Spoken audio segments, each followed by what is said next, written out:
What's up, guys? AJ here. Today we have an Olympian. Good on, guys. Just another guy from the Philippines. My name is Jonas Jamena. On top of the morning, on top of the wave, on top of the team, on top of the day.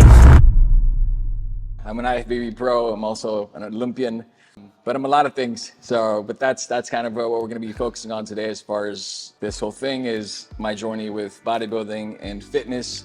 You've been doing this for what, almost a decade, right? And you came from the Philippines. Yeah, born and raised there. I was born and raised in Marilao, Bulacan, which is kind of about an hour north of Manila. But me and my sister moved the same time. I was 15, she was 12. And then my journey kind of began sort of in the Philippines as far as like fitness. Like back in the Philippines, bodybuilding isn't really a thing.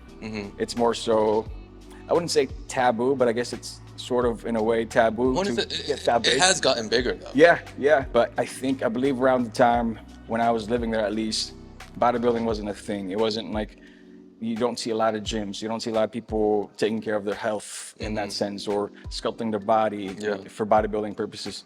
So I didn't really have a structure, nor did I know I was gonna be bodybuilding. But I think what started me in my fitness journey at the time was I was a fat kid. Okay. Because I ate a lot of Jollibee, Same here. KFC, Rice. Right, that's the thing. And then I had a lot of Spam. Like I would put the UFC ketchup in the Spam and just put like a whole bowl of rice. And so, I was a fat kid growing up. I got bullied. I got bullied when I was like 13 years old. I had boobs.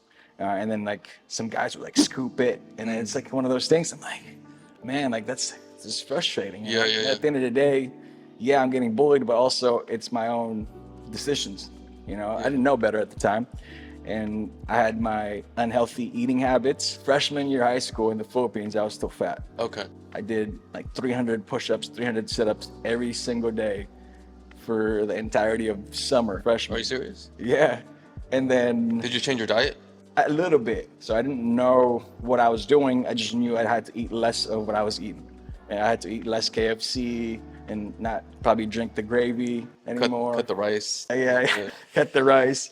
And so, I did those things, but not knowing the details. Yeah. And so it worked. It honestly worked. I came back sophomore year. People didn't recognize who I was. They thought I was like a new kid, Really? blah kind of thing. And then I had my first girlfriend then, which was, it's like a awkward stage still because you don't know what to do with your first girlfriend.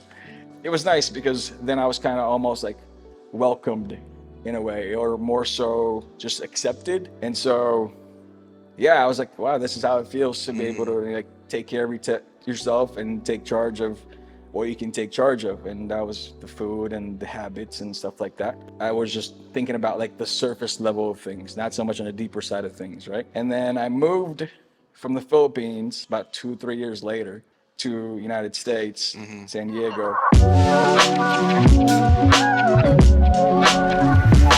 And then it was almost like a reset button. I had to start my whole life again because I had no friends. I barely started getting friends again because, We had no family here. Here, I had my grandparents from my dad's side. Both my biological parents were here. They were separated at the time, so I was seeing both of them, but I was living with my parents. And then I had some family, like we talked about earlier, scattered all over the States. I was always in San Diego. That's kind of how it started. Gotcha. So.